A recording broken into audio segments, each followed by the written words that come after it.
ಒಂದು rental book ಇತ್ತು. Rental book ತಗೊಂಡು ಕೋಳ್ಪಟ್ಟೆ ಹಿಡ್ಕೊಂಡು ಚಾಕು ತೆಗೆದ. ನನ್ನ ಅಕೌಂಟಲ್ಲಿ ಇದ್ದು 10,000 ಎಲ್ಲ ಅವನ ಅಕೌಂಟಲ್ಲಿ ಟ್ರಾನ್ಸಾಕ್ಷನ್ ಮಾಡ್ಕೊಂಡು ಚಾಕು ಎಲ್ಲ ತೆಗೆದು ಕಾಸಿ ಹೊಡೆಯೋದು ಬಿಡೋದು ಮಾಡ್ತಿದ್ದ. ಅದಕ್ಕೆ ಅವನು ಚಾಕುವಿಂದ ಚುಚ್ಚಿ ಬಿಡ್ತಾನೆ. ನಾವು ಹೊರಗಡೆ ಪೊಲೀಸರಿಗೆ ಫೋನ್ ಮಾಡಿ ಬರೋಷ್ಟಿಗೆ ನನ್ನ ಗಾಡಿ ಫೋನ್ ಎಲ್ಲ ಕಿಸ್ಕೊಂಡು ಓಡೋಗ್ಬಿಟ್ಟಿದ್ದ. I am also CEO.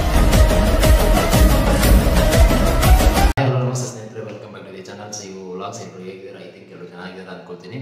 So ಇವತ್ತಿನ ವಿಡಿಯೋ ಬಂದ್ಬಿಟ್ಟು ಆಲ್ರೆಡಿ ತಮ್ಮನ್ನ ನೋಡ್ಕೊಂಡು ಬಂದಿರ್ತೀರಾ. ಎಸ್ಪೆಷಲಿ ಇರಬೇಕು ಕ್ಯಾಬ್ ಡ್ರೈವರ್ಸ್ಗೆ ಒಂದು ಮೆಸೇಜ್ ಕೊಡಬೇಕು ಅಂತ ಹೇಳಿ ಈ ಒಂದು ವಿಡಿಯೋನ ಮಾಡ್ತಾ ಇದ್ದೀನಿ. ಏನು ಒಂದು ಸ್ಟಾರ್ಟಿಂಗಲ್ಲಿ ಹೆಂಗೆ ನೋಡ್ಕೊಂಡು ಬಂದ್ರಿ ಈ ವಿಡಿಯೋನ, 1 ಡೇ ಬ್ಯಾಕ್ 2 ಡೇ ಬ್ಯಾಕ್ ಆಗಿರುವಂಥದ್ದು, ಅದು ಬೆಂಗಳೂರಲ್ಲಿ ಆಗಿರುವಂಥ ವಿಷಯ ಇದೆ. ಜನ ಅನ್ಕೊಂಡಿರ್ತಾರೆ ಬೆಂಗಳೂರಿಗೆ ಬಂದು ಕ್ಯಾಬ್ ಡ್ರೈವಿಂಗ್ ಮಾಡಿಬಿಟ್ಟು ಒಂದಷ್ಟು ಕಮಿಟ್ಮೆಂಟ್ನ ಕ್ಲಿಯರ್ ಮಾಡ್ಕೋಬೇಕು ಅಂತ ಬೇರೆ ಕಡೆಯಿಂದ ಬೇರೆ ಒಂದು ಪ್ಲೇಸ್ ಕಡೆಯಿಂದ ಬೆಂಗಳೂರಿಗೆ ಬರುವಂಥ ಡ್ರೈವರ್ಸ್ ಜಾಸ್ತಿ ಇರ್ತಾರೆ.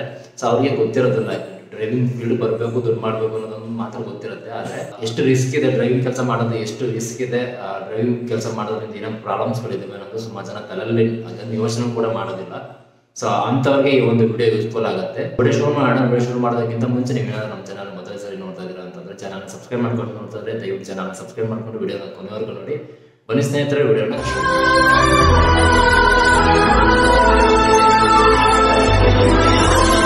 ಸೊ ಬೆಂಗಳೂರಲ್ಲಿ ಒಂದು ಘಟನೆ ನಡೆದಿದೆ. ಅದು ಘಟನೆ ನಡೆದಿರುವಂಥ ಒಂದು ವಿಡಿಯೋ ಕೂಡ ನನ್ನ ಹತ್ರ ಕ್ಲಿಪ್ ಇದೆ.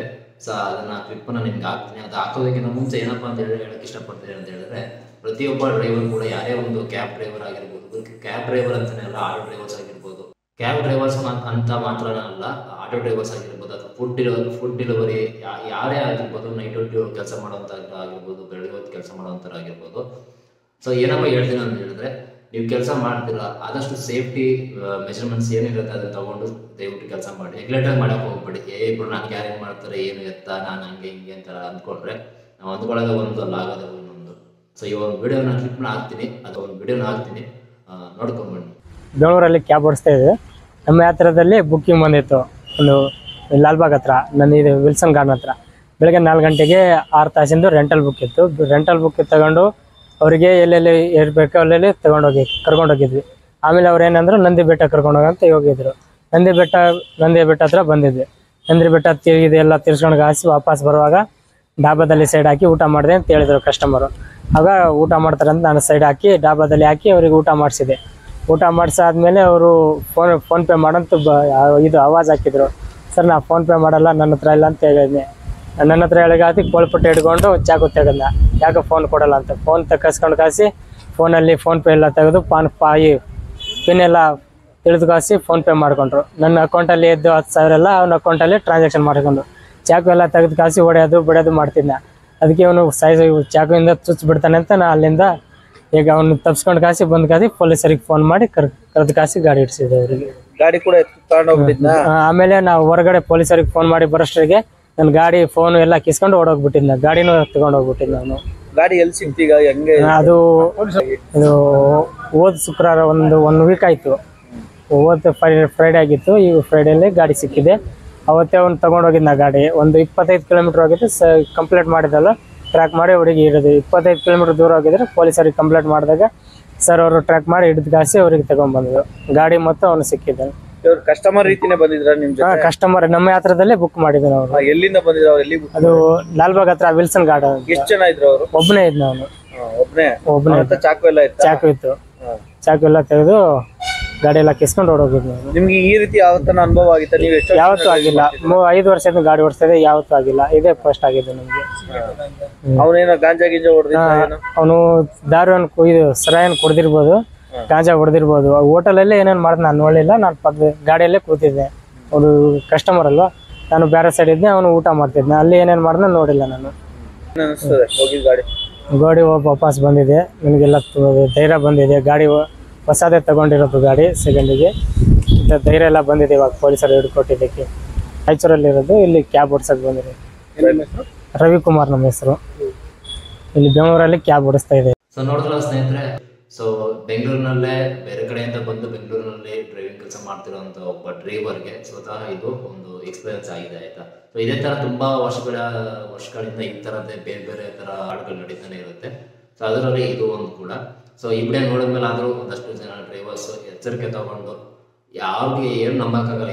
ಈಗಿನ ಕಾಲದಲ್ಲಿ ಯಾರು ನಂಬೋಕ್ಕಾಗಲ್ಲ, ಆಯ್ತಾ. ಸ್ವಂತ ಅಣ್ಣ ತಮ್ಮದಿರನ್ನೇ ನಂಬೋಕ್ಕಾಗಲ್ಲ. ಅಂಥದ್ರಲ್ಲಿ ನಾವು ಹೊರಗಡೆ ಬಂದು ಕೆಲಸ ಮಾಡ್ತಾ ಇದೀವಿ ಅಂತಂದರೆ ಒಂದು ದೊಡ್ಡ ಸಿಟಿಲಿ ಇದೀವಿ ಅಂತ ಹೇಳಿದ್ರೆ ನಮ್ಮ ಸೇಫ್ಟಿ ನಾವು ಕೆಲಸ ಮಾಡೋದು ಬೆಟರ್ ಅಂತ ಹೇಳಕ್ಕೆ ಇಷ್ಟಪಡ್ತೀನಿ. ನಿಮಗೆ ತಲೆ ಇಟ್ಕೊಳ್ಳಿ, ಈಗ ಫ್ರಾಡ್ಗಳು ತುಂಬಾ ನಡೀತಾ ಇದೆ. ಸುಮಾರು ಜನಕ್ಕೆ ಎಕ್ಸ್ಪೀರಿಯನ್ಸ್ ಆಗಿರುತ್ತೆ. ಅಮೌಂಟನ್ನ ನೀವು ಪೇ ಮಾಡಿ ನಾನು ನಿಮ್ಗೆ ಅಕೌಂಟ್ಗೆ ಹಾಕ್ತೀನಿ ಅಂದ್ಬಿಟ್ಟು ಏನೋ ಒಂದು ಮೆಸೇಜ್ ಬರೋ ಥರ, ಅದು ಫ್ರಾಡು ಆಯಿತಾ. ಮತ್ತು ಈ ಥರ ತುಂಬಾ ಫ್ರಾಡ್ಗಳು ನಡೆಯುತ್ತೆ.